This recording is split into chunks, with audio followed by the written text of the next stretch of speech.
मंडळी, महाराष्ट्राचा सर्वात मोठा सांस्कृतिक आध्यात्मिक सोहळा म्हणजे पंढरपूरची आषाढवारी आणि ती आषाढवारी अवघ्या काही तासांवर आली आहे आणि साऱ्या महाराष्ट्रासमोर महाप्रलयाचं मोठं संकट येऊन उभं ठाकलं। मुंबईसह आसपासच्या महानगरांमध्ये गेल्या 4 दिवसांपासून पाऊस कोसळतोय। मुंबईत महिन्याभराचा सरासरी पाऊस तर अवघ्या 4 दिवसांमध्ये झालाय, पण चिंता अजूनही कायम आहे। कारण भारतीय हवामान खात्यानं उद्या नाशिक आणि पुण्याच्या घाटमाथ्यासह पालघर आणि रायगड जिल्ह्यात रेड अलर्ट जारी केलाय।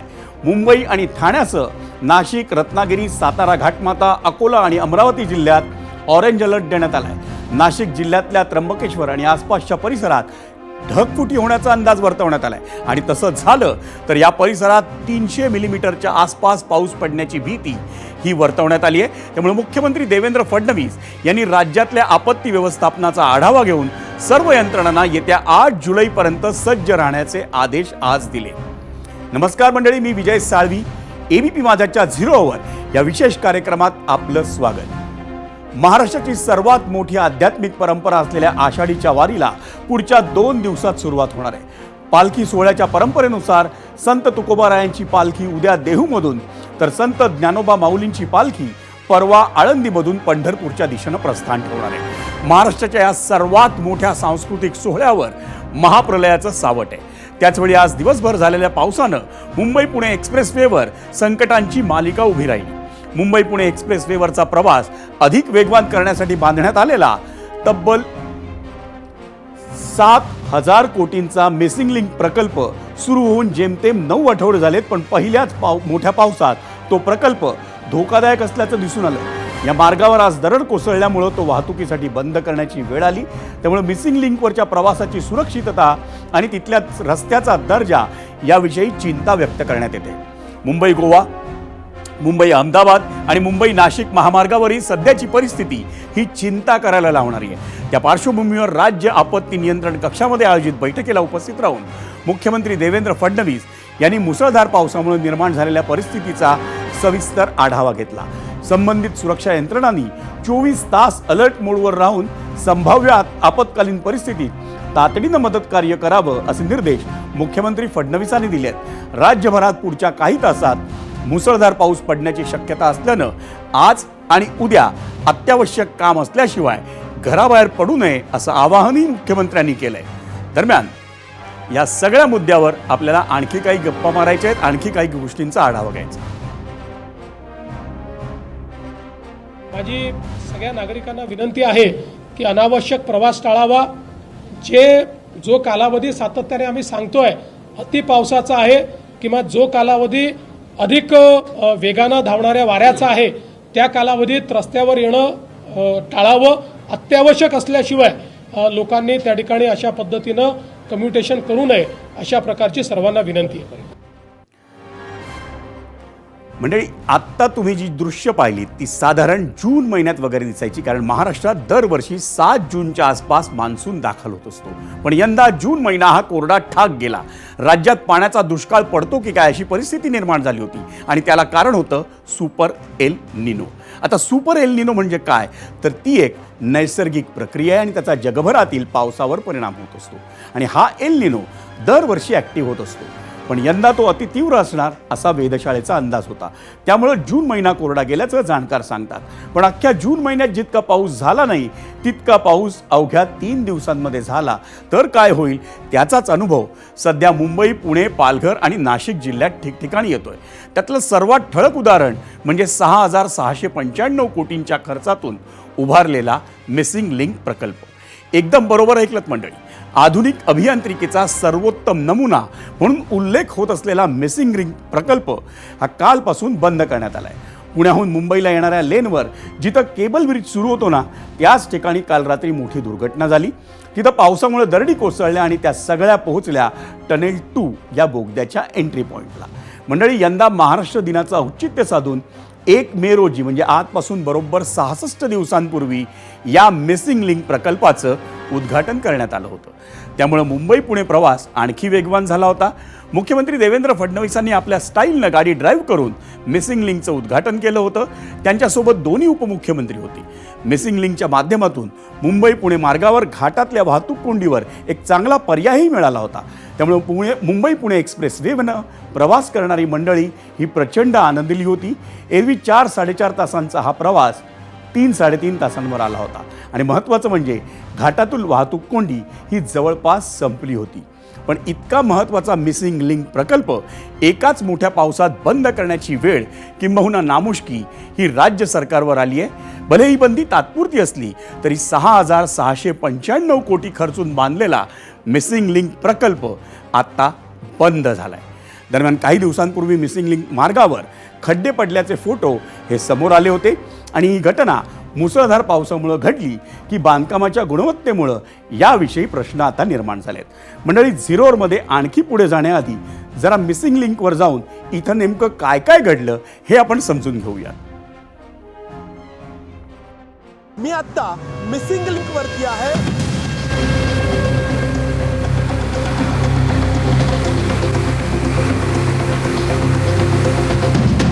मुंबई पुण्याचा जो रोड आहे त्याच्यावर दरड कोसळलेली आहे.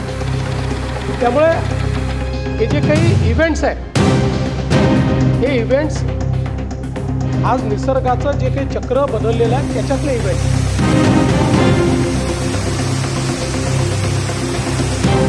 या मिसिंग लिंकच्या समोर बरोबर डोंगरातून हा भला मोठा दगड येऊन कोसळलेला आहे. मी आता मिसिंग लिंक वरती आहे.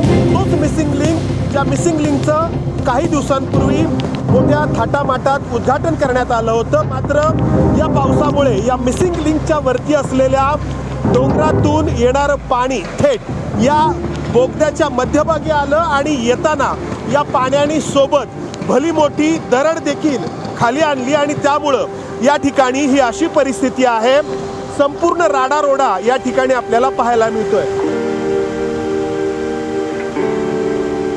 या बोगद्याच्या भोवती जी एक कमान उभारण्यात आलेली होती सिमेंटची, ती कमान देखील दोन्ही बाजूनी खाली आली आहे. ही ती कमान आहे आणि त्याचबरोबर त्या बाजूला जे काही काम होतं ते देखील खाली आलंय. या पाण्याला अक्षरशः हे धबधब्याचं रूप प्राप्त झालंय. अक्षरशः भला मोठा धबधबा कोसळावा अशी ही परिस्थिती आहे. आणि इथे समोर या पोकलेन मशीनच्या साहाय्याने हे सगळं हटवण्याचं काम सुरू आहे. हा जो एक पिलर आहे तो वरून खाली आलेला आहे, तुटून खाली आलेला आहे. तो हटवण्याचं काम या ठिकाणी सुरू आहे आणि पुढचे काही तास हे काम असंच सुरू राहील.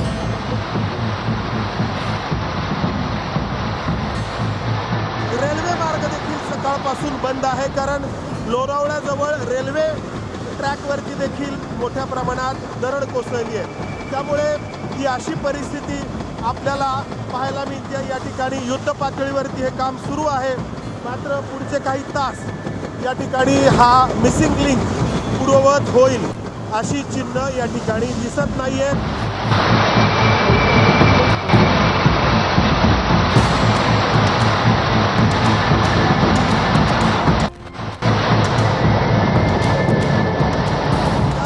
सगळ्या परिसरामध्ये जी काही कामं होतात ती कामं अतिशय योग्य नियोजनाच्या सह करणं गरजेचं असतं. मात्र या पहिल्याच पावसाने हे सगळे प्रश्न या ठिकाणी उपस्थित केलेत. कारण हे जे काही कॉलम सिमेंट कॉन्क्रीटचे तोडणं या ठिकाणी सुरू आहे ते वरून खाली आलेले आहेत, जे या बोगद्याला एक सुरक्षा कमान म्हणून उभारण्यात आले होते ते या ठिकाणी खाली पडलेले आहेत. पुण्याहून मुंबईच्या दिशेने जाणारी ही मिसिंग लिंकची मार्गिका बंद आहे.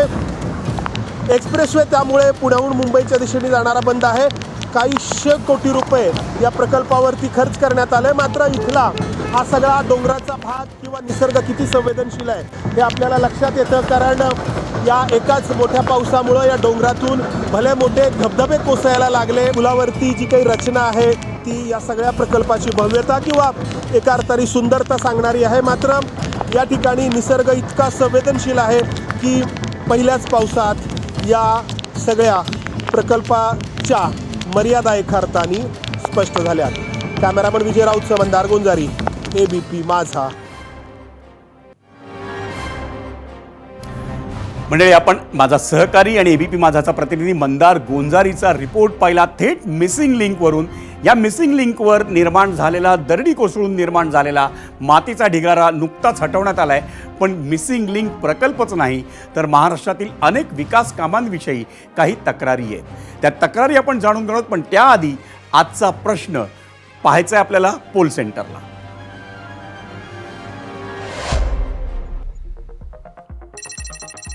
आजचा प्रश्न आहे, पावसात अनेक ठिकाणी नव्या विकास कामांची दुर्दशा झाली आहे. याला कारणीभूत कोण? कंत्राटदार, प्रशासकीय दुर्लक्ष, अतिपाऊस की या तिन्ही गोष्टी? असे 4 पर्याय आम्ही आपल्याला दिलेले आहेत.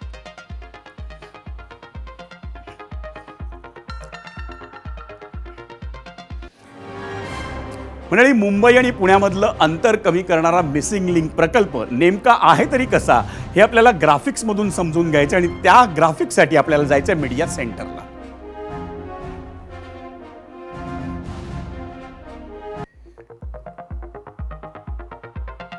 आपण पाहतोय आव्हानात्मक भौगोलिक स्थितीतला मिसिंग लिंक. 2 पूल आणि 2 बोगद्यांचा प्रत्येकी 23.35 मीटर रुंद असा समावेश आहे या मिसिंग लिंकमध्ये. लोणावळा ते खोपोली दरम्यान हा मिसिंग लिंक प्रकल्प आहे. पुण्याकडून सुरुवातीला 8.92 किलोमीटर लांबीचा बोगदा आहे. बोगद्यानंतर 650 मीटर लांब आणि 182 मीटर उंचीचा केबल पूल आहे. 182 मीटर उंचीमुळे राज्यातील सर्वाधिक उंच पूल अशी ओळख या मिसिंग लिंकच्या प्रकल्पाला मिळाली आहे. सह्याद्रीच्या दुर्गम भागात उभा केलेला हा केबल पूल आहे. त्यामुळे तांत्रिकदृष्ट्या, तंत्रज्ञानाच्या दृष्ट्या एक चमत्कार किंवा नवा आविष्कार असं त्याला संबोधलं जातं. त्यानंतर 2.25 किलोमीटर लांबीचा बोगदा आहे. पुढे खोपोलीपर्यंत 850 मीटर लांबीचा पूल आहे. एकूण प्रकल्प खर्च हा 6,700 कोटी रुपयांचा आहे.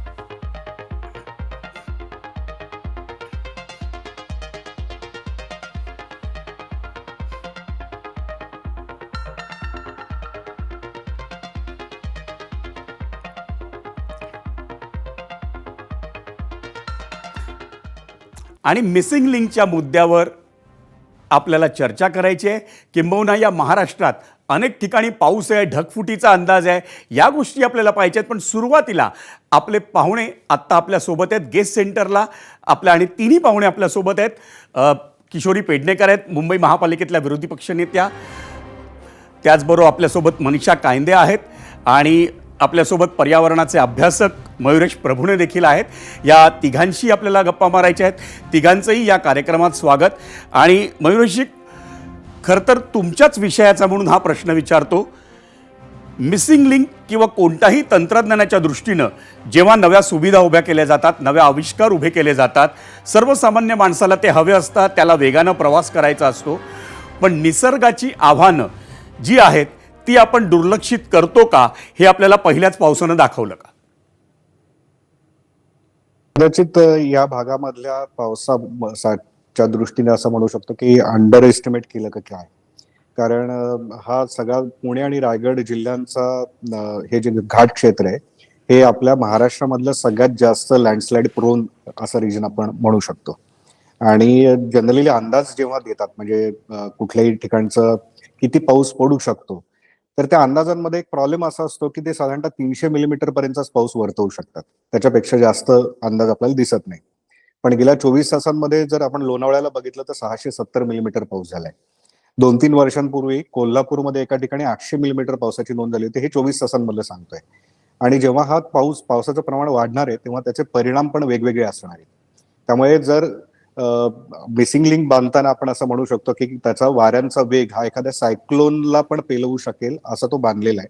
मात्र पावसाचं प्रमाण हे 24 तासांमध्ये समजा 1000 मिलीमीटर गेलं तर काय होईल असं आपण गृहीत धरलंय का? आणि जर तसं असेल तर येत्या काळामध्ये या सगळ्याच भागांमध्ये अशा घटना वाढणार आहेत असा एक अभ्यास सांगतो. त्यामुळे उत्तर कोकणापासून ते अगदी मध्य भारतापर्यंत कमी वेळामध्ये जास्त पावसाच्या घटना वाढणार आहेत.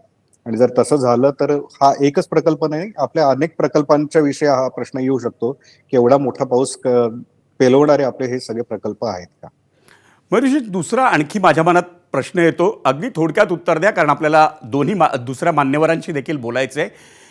आत्ता मातीचा ढिगारा तिथला हटवण्यात आलाय असं सांगण्यात येत आहे, पण यानंतर जेव्हा हा प्रकल्प सुरू करायचा आहे पुन्हा, त्याची चाचणी किंवा त्याची तपासणी करण्याच्या दृष्टीनं पुन्हा मला वाटतं IIT-वरच ती जबाबदारी सोपवण्यात येते. काय आव्हानं आहेत त्या दृष्टीनं, काय कसं पाहिलं जावं या प्रकल्पाकडे आता? एकतर त्या सगळ्या डोंगराचं परत व्यवस्थित विश्लेषण करणं आवश्यक आहे आणि ते वेगवेगळ्या तंत्रज्ञानाने करणं आवश्यक आहे. सोनार सारखं तंत्रज्ञान वापरावं लागेल, सॅटेलाइट सारखं वापरावं लागेल, कारण त्याच्यामध्ये असलेल्या लहानसहान पण क्रॅक्स, आता हा जो दगड वरून कोसळून आलाय, जी दरड आलेली आहे, तर कदाचित आधीच्या याच्यामध्ये डिटेक्ट झाली नसेल किंवा जेव्हा ब्लास्टिंग झालंय मिसिंग लिंक तयार करताना बोगद्यांचं, तेव्हा काही गोष्टी नव्याने तयार झाल्या असतील ज्या आधी डिटेक्ट झालेल्या नाहीये. तर त्यामुळे या सगळ्याच पूर्ण डोंगराचं विश्लेषण करून त्यानंतरच त्याची दुरुस्ती करूनच पुढे जावं लागेल, कारण अशा घटना मग सातत्याने घडत राहतील, जसं आपल्याला लोहमार्गावर दिसून येतं. मयुरजी, तुम्ही आपल्यासोबतच राहा कारण महाराष्ट्रातल्या इतरही घटनांचा आपल्याकडून आपल्याला आढावा घ्यायचा आहे. मला थेट जायचं आहे आता किशोरी पेडणेकरांकडे. किशोरीताई, राजकीयदृष्ट्या या मिसिंग लिंकला तयार करण्यासाठी खूप घाई करण्यात आली अशी आता एक चर्चा आहे, असे आता आरोप करण्यात येते. तुमचं या मुद्द्यावर काय मत आहे? पण बरेच जे प्रकल्प आता होऊ घातले ते घाईघाईतच उद्घाटनाचा शय्यवाद, तो शय्यवाद मुळात असताच कामा नये. कारण प्रत्येक राज्य सरकार एक सरकार म्हणून जेव्हा बसतं तेव्हा प्रत्येक जण आपापल्या परीने चांगलं काम करण्याचा प्रयत्न करतो आणि त्याच्यामध्ये ज्या उद्धव साहेबांनी जेव्हा काम केलं त्याच्यात काही गोष्टी ज्या राहून गेल्या आणि त्यावेळेला भाजप बरोबर असताना आम्ही काम केलं आणि राहून गेलेल्या गोष्टी आता पुऱ्या करत असताना शय्यवादाच्या लढाईमध्ये झटपट उरकून टाकायचं आणि ते चला आपल्याला काय जातंय उरकून टाकू, ही वाक्य आपण अनेकदा ऐकली पण आहेत. त्यामुळे हा जो उरकून टाकण्याचा जो काम आहे ते आज नागरिकांच्या जीवावर बेततंय. त्यामुळे मला असं वाटतं याची टेक्निकली संपूर्ण पडताळणी झाल्यानंतर ह्या गोष्टीचा आत्ता आपण ज्यांचं ऐकत होतो, नक्की ते कोण होते मला कळलं नाही. ते पर्यावरण तज्ज्ञ मयुरेश प्रभुणे होते, किंबहुना अजूनही आहेत प्रभुणे आपल्या साहेब, प्रभुणे साहेब जे सांगत होते ते तज्ज्ञ आहेत. त्या तज्ज्ञांची पण मतं जर तुम्ही विचारात घेणार नसाल, कारण कुठलाही राजकीय, मग फडणवीस साहेब असतील, उद्धवजी असतील किंवा अन्य, पण त्या सगळ्यांना त्या तज्ज्ञांच्या बरोबरीने राहून या गोष्टी करणं गरजेचं आहे. आणि त्याच्यामुळे आज एवढा मोठा खर्च करून, वाढीव खर्च, वाढलेला पण खर्च आहे, एवढं सगळं असं पाण्यात जाताना. किशोरीताई, आपल्याकडे वेळ कमी आहे. तुमचा मुद्दा घेऊन मी मनीषाताईंकडे जातो. मनीषाताई, राजकीयदृष्ट्या या मिसिंग लिंक प्रकल्पावर काही आरोप होत आहेत कारण खूप घाईनं उद्घाटन करण्यासाठी हा प्रकल्प सुरू करण्यात आला असा एक आरोप आहे. या मुद्द्यावर आपलं मत काय? नाही, मी दोन्ही जे वक्त्यांचे अगदी व्यवस्थित लक्ष देऊन ऐकलेलं आहे.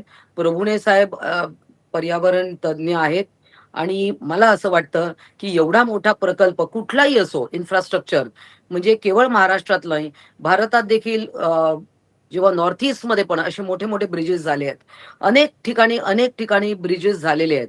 आता हे खरंच दुर्दैवी आहे की आज हा प्रकार घडला. पहाटे 4:30 वाजता ती दरड कोसळली आणि निश्चितच ते मनाला चटका लावून जाणार आहे की असं व्हायला नको पाहिजे होतं. आणि हा प्रकल्प काही असा घाईघाईने नाही, खरं तर 1 वर्ष डिले झालेला आहे माझ्या माहितीप्रमाणे. म्हणजे उरकून टाकलं असं कदाचित कोणाचं मत असू शकतं, परंतु काय की याच्यामध्ये अनेक तज्ज्ञांचं कॉन्ट्रीब्युशन आहे. हे काही अमुक एक तज्ज्ञाचं मतच घेतलं नाही असं निश्चित झालेलं नसणार आहे. परंतु ही गोष्ट जी आहे ही विचार करायला लावणारी आहे की आगामी काळात आपण जे असे मोठमोठे जे प्रोजेक्ट्स करू तेव्हा खबरदारी अजून घ्यायला पाहिजे. निश्चितच याच्यात खबरदारी घेतली असणार, टेस्टिंग सगळं झालेलं होतं, तरी सुद्धा निसर्गाने कुठून तरी त्या पाण्याने वाट काढून एवढा मोठा तो धबधबा सदृश्य जे तिकडे सगळी दरड कोसळली हे मनाला चटका लावून जाणार आहे. कुठल्याही शासनकर्ते असो किंवा विरोधक असो, दोघांना याच्याबद्दल निश्चितच वाईट वाटलं असणार आहे. आणि उरकून टाकलं असं नाही. आपल्याला आठवत असेल मागे देखील जेव्हा लोअर परळचा एक मोठा ब्रिज खूप वेळ रखडला होता. असे मुंबईतले अनेक ब्रिजेस रखडले होते. नंतर ते पूर्ण करण्यात आले. तेव्हा सुद्धा माननीय आदित्य ठाकरे हे म्हणाले नाही की मी आता तुम्ही का उद्घाटन करत नाहीये, मी उद्घाटन करणार याच्यात. असं देखील मला अगदी नम्रपणे ही आठवण करून द्यावीशी वाटते. त्यामुळे हा निसर्ग अजून आहे. राजकारणावर गेलातच निसर्गाने नाही कसे. रुद्र अवतार धारण केला तेच. आणि अपेक्षेपेक्षा मोठा पाऊस पडला. त्यामुळे याच्यामध्ये दोषारोप करण्यात अर्थ नाही. कोणाचंही सरकार मनीषाताई, असो, तुमचे कुठल्याही तुमचे राज्यात मुद्दे असो, घेऊन मी किशोरीताईंकडे प्रत्येकाने जातो. याच्यामध्ये मनीषाताई, पुढच्या बरोबर वेळेला आहे. हा अभ्यास करायला पाहिजे. तुमचे मुद्दे घेऊन मी बघा, किशोरीताईंकडे जातो. किशोरीताई, बघा. 2 मुद्दे मांडलेत त्यांनी, याच्यात राजकारण करायला नको, पण त्या त्याच वेळी हे देखील म्हणतायत की आदित्यने देखील लोअर परळच्या ब्रिजच्या वेळेला नाही, त्याचं ऐका ना, उद्घाटन. हा, बोला ऐका. बोला बोला. लोअर परळचा ब्रिज आहे ना, जेव्हा होऊ घातला त्यावेळेला कोविड काळाचा पिरियड चालू झाला. 2 वर्ष केंद्रामध्ये फाईल पडून राहिली. 2 वर्षामध्ये अरविंद सावंत खासदार आणि अनिल देसाई नाही सॉरी त्यावेळेला संजय राऊत यांनी मी स्वतः दिल्लीत गेली. आम्ही सगळे गेलो होतो आणि ती फाईल काढण्यासाठी मला वाटतं दानवे यांनी फाईल म्हणतात ना ज्याला दाबून ठेवली लाल फितीत. का दाबली होती? काढा तारका, काढा रिमार्क. काय असतं मनीषाताईंना म्हणा, पक्ष बदलणं एवढं सोपं नाही हो. तुमचा 3 मला पक्षात वाटतं तुम्ही जे बदलून तुम्ही तुम्ही जे ऐका, नाव कशा घेतलं, नाही. ऐका. म्हणजे मूळ पदावर आता ऐकलं गाडी पाहिजे. त्यांची मूळ पदावर ऐकलं आली पाहिजे. कशी नाही. आता मनीषाताई, नाही, एक नाही. मिनिट, पदावर एक आली मिनिट. कशी नाही. तुम्ही जे हे, सांगताय, तुम्ही जे सांगताय, किशोरीताईंसारख्याकडनं दुसरी काय तज्ज्ञांची अपेक्षा मतं. करणार? मनीषाताई, त्या तुम्हालाही या वेळ बोलणार. मिळेल. कारण मनीषाताई, त्यांना ऐका, तुम्हालाही वेळ बोलायला मिळेल. मुद्दा नाही. ऐका. अहो, आदित्य ठाकरे एका जबरदस्ती गाडी कुठल्या घेऊन तरी जात होते त्या तज्ज्ञाचं, ब्रिजवरून.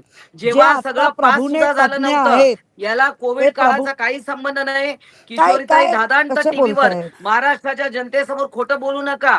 खोटं बोला पण रेटून बोलू नका. आता नाही तुम्ही ना, सांगा, ते जेव्हा तुमचं मान्यता दिली कॅरेक्टर नाही, लोकांना माहितीये आदित्य हो. ठाकरे धमकी देत होते मी की आम्ही राजकीय जबरदस्ती गाडी कॅरेक्टर घेऊन जाऊ म्हणते. म्हणून. ते त्यावेळेला तुम्ही तुमचं सगळं मला विसरलेलं वाटतं आहे, हा विषय पण आम्ही विसरलो नाही, नाही. नाही, हे चुकीचं जनता थोडासा देखील विसरणार वादाचा नाही. होत चाललाय. पण किशोरीताई असतील किंवा मनीषाताई असतील, आपण या मुद्द्यावर चर्चा करण्यासाठी आपण जो वेळ दिलात त्याबद्दल आपल्या दोघींचे आभार. आपल्याला एका नव्या मुद्द्याकडे वळायचंय आणि आत्ता आपल्यासोबत आपत्ती व्यवस्थापन मंत्री गिरीश महाजन हे स्वतः आहेत. माझं गिरीश महाजनांचं आपण इथे आपल्या या चर्चेमध्ये सहभागी झालात त्याबद्दल आपले आभार. गिरीश, आपल्याला माझा आवाज येतोय आपल्यापर्यंत?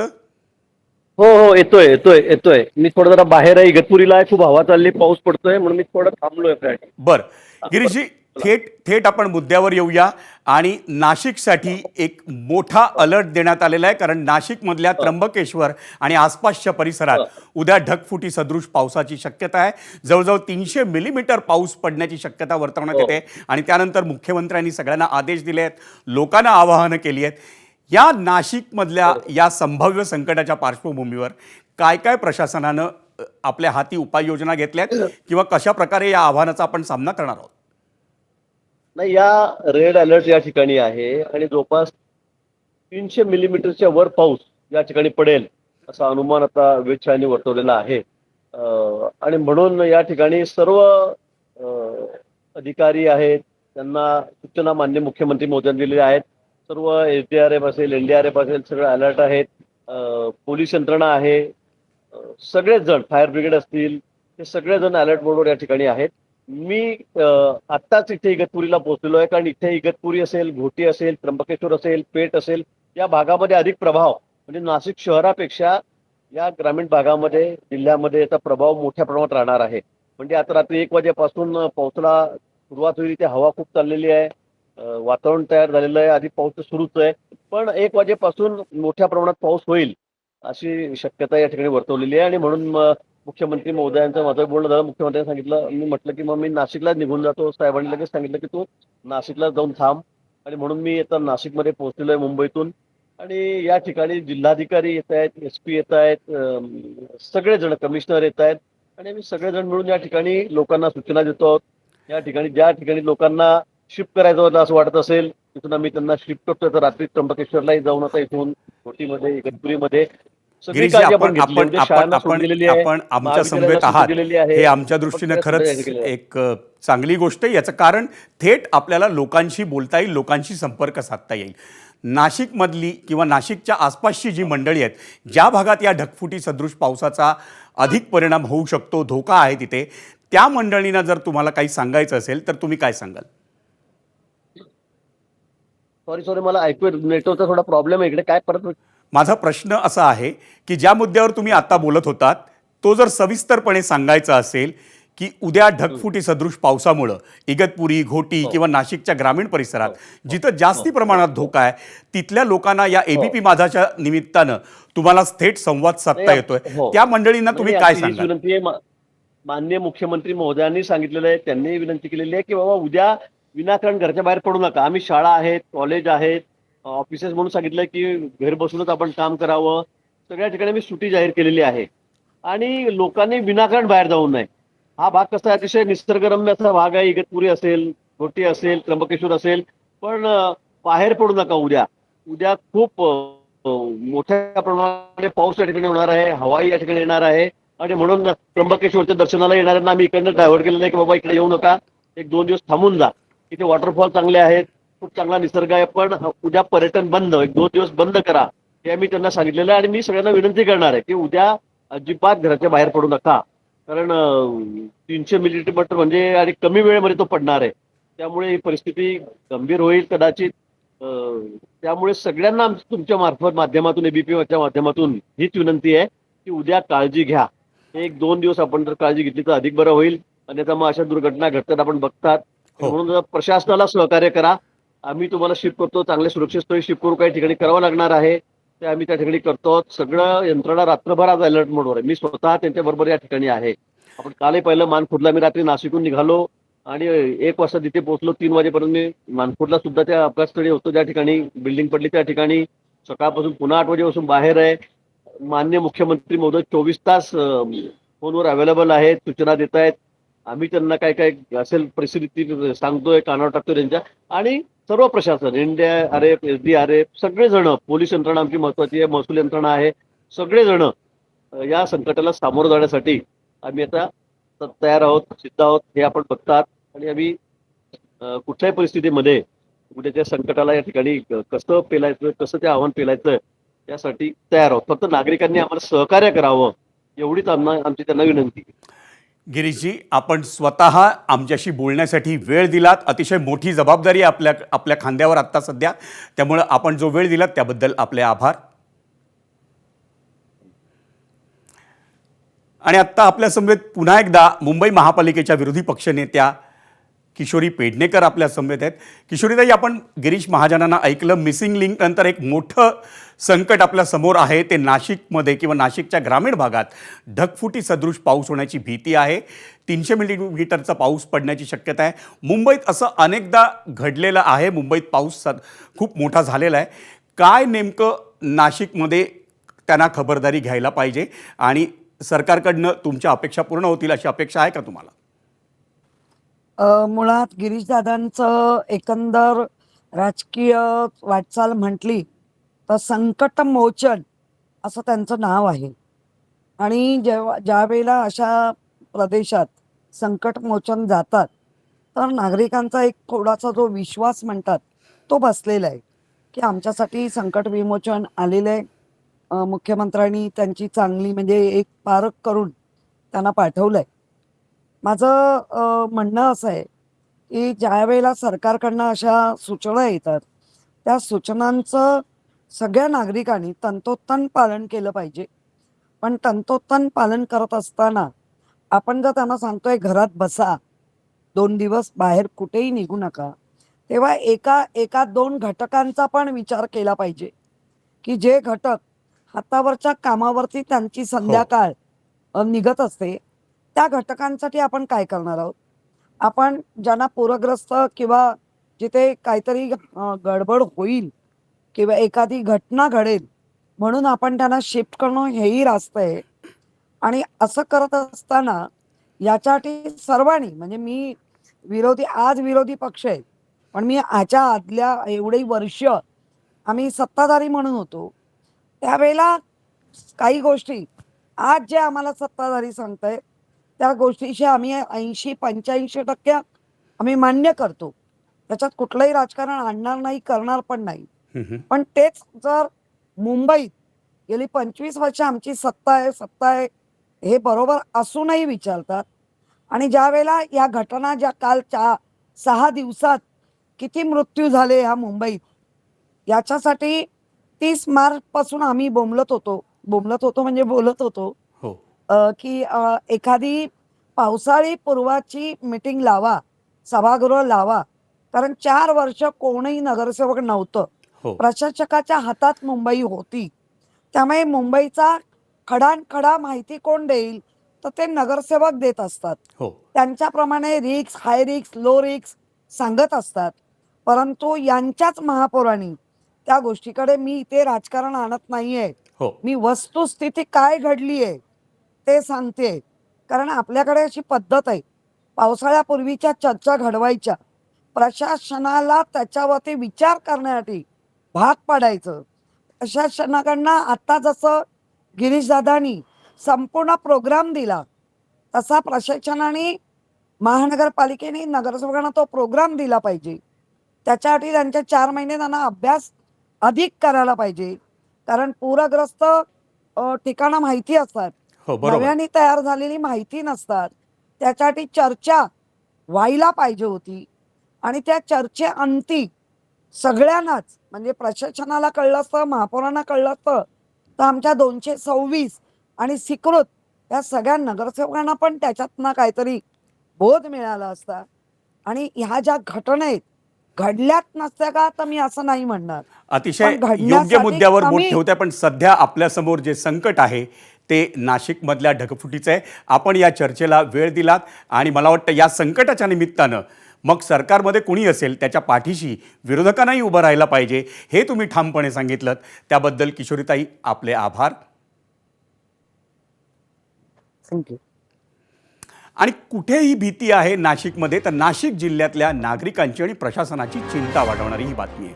नाशिक जिल्ह्यातल्या त्र्यंबकेश्वर आणि आसपासच्या परिसरात मोठी ढगफुटी होण्याची दाट शक्यता वर्तवण्यात आली आहे. त्यामुळे या परिसरात एकाच दिवसात तब्बल 300 मिलीमीटर इतका विक्रमी पाऊस कोसळण्याचा अंदाज व्यक्त करण्यात आला आहे. मुख्यमंत्री देवेंद्र फडणवीस यांनी याबाबतची माहिती देऊन नाशिक जिल्ह्याला सावधानतेचा इशारा दिला आहे. अरबी समुद्रावर बनत असलेल्या तीव्र कमी दाबाच्या क्षेत्रामुळं नाशिक जिल्ह्यातल्या बऱ्याच परिसरात उद्या ढगफुटी सदृश पाऊस होण्याची शक्यता आहे. हा पाऊस त्र्यंबकेश्वर आणि आसपासच्या परिसरात अधिक होण्याची शक्यता आहे. आणि या परिस्थितीत नाशिक जिल्हा प्रशासनानं सज्ज राहून सखल भागात पाणी साचणार नाही यासाठी उपाययोजना कराव्यात. तसंच कुठेही जीवितहानी होणार नाही याबाबतही दक्ष राहण्याची सूचना ही मुख्यमंत्री फडणवीसांनी केली आहे. त्या पार्श्वभूमीवर नाशिकचं जिल्हा प्रशासन आणि तिथलं आपत्ती व्यवस्थापन यंत्रणा ही ॲक्शन मोडवर आहे. संभाव्य परिस्थिती लक्षात घेऊन नाशिक आणि त्र्यंबकेश्वर परिसरात पर्यटकांच्या सुरक्षेसाठी विशेष खबरदारी घेण्यात यावी.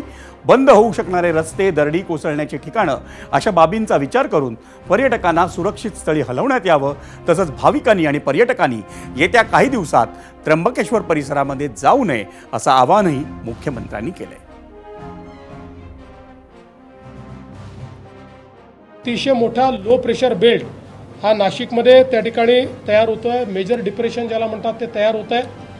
या मेजर डिप्रेशनमुळे जो काही नाशिक आणि त्र्यंबकेश्वरचा मधला भाग आहे या भागामध्ये ढगफुटी उद्या संभावित आहे किंवा त्या प्रकारचे निर्देश आपल्याला प्राप्त झालेले आहेत. ही ढगफुटी देखील मेजर ढगफुटी असू शकते. जवळपास 300 mm पाऊस या ढगफुटीमुळे या सगळ्या भागामध्ये होऊ शकतो. नाशिकच्या बऱ्याच मोठ्या भागामध्ये तो होऊ शकतो. मंडळी, झिरोवरमध्ये आपल्याला नाशिकमधल्या संभाव्य ढगफुटीच्या पार्श्वभूमीवर पर्यावरण अभ्यासक मयुरेश प्रभुणे यांच्याशी चर्चा करायची. पण त्याआधी 2 महत्त्वाच्या बातम्या आल्या त्याचा आढावा आधी घेऊया. मंडळी, अतिवृष्टीच्या पार्श्वभूमीवर 11वी प्रवेश प्रक्रियेच्या विशेष फेरीस 8 जुलैपर्यंत मुदतवाढ देण्यात आली आहे.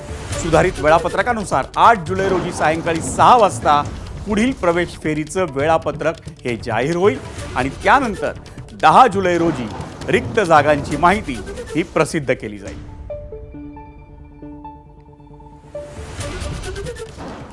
पुढची बातमी आहे पुण्याच्या सोमवार पेठ परिसरातून. पुण्याच्या सोमवार पेठ परिसरात धनगर गल्लीमध्ये एक दुमजली वाडा कोसळल्याची घटना घडली. अग्निशमन दलाच्या सतर्कतेमुळं मोठा धोका मात्र टळला असून या घटनेत कोणतीही जीवितहानी झालेली नाही. पुण्याच्या धनगर गल्लीमधील एक दुमजली वाडा कोसळलाय, पण सुदैवानं कोणतीही जीवितहानी झालेली नाही आणि केवळ अग्निशमन दलाच्या सतर्कतेमुळं हे शक्य झालेलं आहे.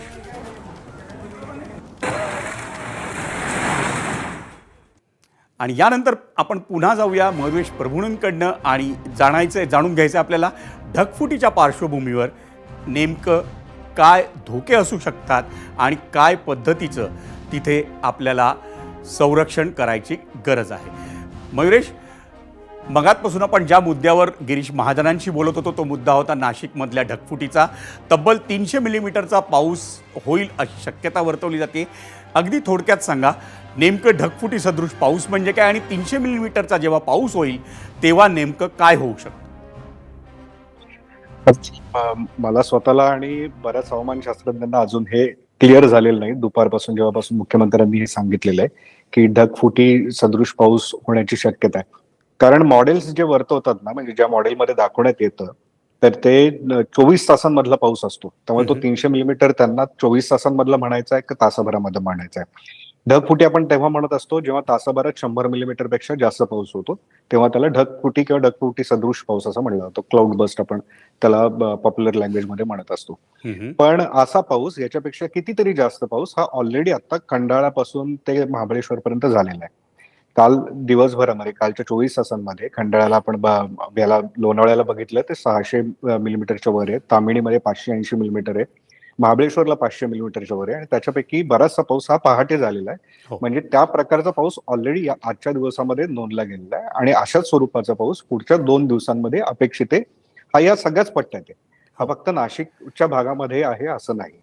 त्यामुळे नाशिकमध्ये जेव्हा आपण असं म्हणतो की नाशिकमध्ये ढगफुटी होण्याची शक्यता आहे, कदाचित त्यांना ज्यांनी मार्गदर्शन केलेलं आहे त्यांना ते नीट कन्व्हे करता आलेलं नसावं. याचं कारण सांगतो जर वेळ असेल तर. हो आहे. हा, तर काय आहे, आता 2 मोठ्या सिस्टीम सक्रिय आहेत. एक म्हणजे डिप्रेशन, ज्याचा उल्लेख त्यांनी ऑलरेडी केलेला आहे. तीव्र कमी दाबाचं क्षेत्र आहे जे आज दुपारपर्यंत झारखंडवर होतं आणि ते पुढे मध्य प्रदेशवर येण्याची शक्यता आहे. आणि दुसऱ्या बाजूला अरबी समुद्रामध्ये सुद्धा एक चक्रीय स्थिती आहे आणि या दोन्हींच्या भोवती वारे फिरत आहेत. आणि हे वारे फिरत असताना या दोन्ही क्षेत्रांच्या आसपास मोठा पाऊस होणार आहे. त्यामुळे तो एका जागेवर लिमिटेड असा तो पाऊस नाहीये. आणि जो आज आपण अनुभवला सुद्धा की आज अख्खा जर किनारपट्टीला पालघर पासून ते रत्नागिरीपर्यंत पाऊस झालाय आणि इकडे घाट क्षेत्रामध्ये सुद्धा नाशिकच्या पण भागापासून ते अगदी साताऱ्याच्या पर्यंत एवढ्या सगळ्या मोठ्या विस्तृत क्षेत्रामध्ये पाऊस झालाय. उद्या काय होणार आहे की हे कमी दाबाचं क्षेत्र थोडंसं आतमध्ये सरकेल, म्हणजे मध्य प्रदेशकडे सरकेल आणि त्यामुळे या पावसाचे क्षेत्र थोडं बदलेल, पण ते एका जागेवर लिमिटेड नसणार आहे. त्यामुळे मला भीती ह्याची वाटतेय की सगळी यंत्रणा जर नाशिककडे शिफ्ट झाली, पण त्याच वेळेस समजा ठाण्यामध्ये मोठा पाऊस झाला, त्याच वेळेस लोणावळ्याच्या भागामध्ये मोठा पाऊस झाला तर काय, आणि अशी शक्यता जास्त आहे कारण हे क्षेत्र विस्तृत आहे. जेव्हा कमी दाबाचा अतिशय महत्वाचा मुद्दा तुम्ही सांगितला. आपल्याकडे वेळ कमी आहे, माफ करा, पण केवळ नाशिकच्या ग्रामीण भागाकडे लक्ष ठेवून चालणार नाही. नाशिकच्या ग्रामीण भागात जर त्या शक्यतेनुसार ढगफुटी सदृश पाऊस झाला तर तो होऊ शकेल, पण त्या पलीकडच्या भागात देखील मोठा पाऊस होऊ शकतो असं संकेत किंवा असं एक भाकीत मयुरेश प्रभुणे यांच्या अभ्यासातून आपल्या समोर येत आहेत. मयुरेश, आपण या चर्चेसाठी वेळ दिलात त्याबद्दल आपले आभार. मंडळी, दर दिवशी आम्ही 0 आवरमध्ये एक प्रश्न विचारतो आणि त्याचं उत्तर तुम्हाला 4 किंवा 2 पर्यायांमध्ये असतं. तो प्रश्न आम्ही विचारला होता आणि त्यावर आपण काय कौल दिलाय तो आपण पाहूया. आमचा प्रश्न होता, पावसात अनेक ठिकाणी नव्या विकास कामांची दुर्दशा झाली आहे, याला कारणीभूत कोण? 49,000 प्रेक्षकांनी आपला कौल दिलाय आणि कंत्राटदार असं म्हणतायत 12% प्रेक्षक, प्रशासकीय दुर्लक्ष असं म्हणतायत 65% प्रेक्षक, अतिपाऊस यावर बोट ठेवतायत फक्त 6% प्रेक्षक आणि तिन्ही पर्यायांकडे बोट दाखवतायत 17% प्रेक्षक.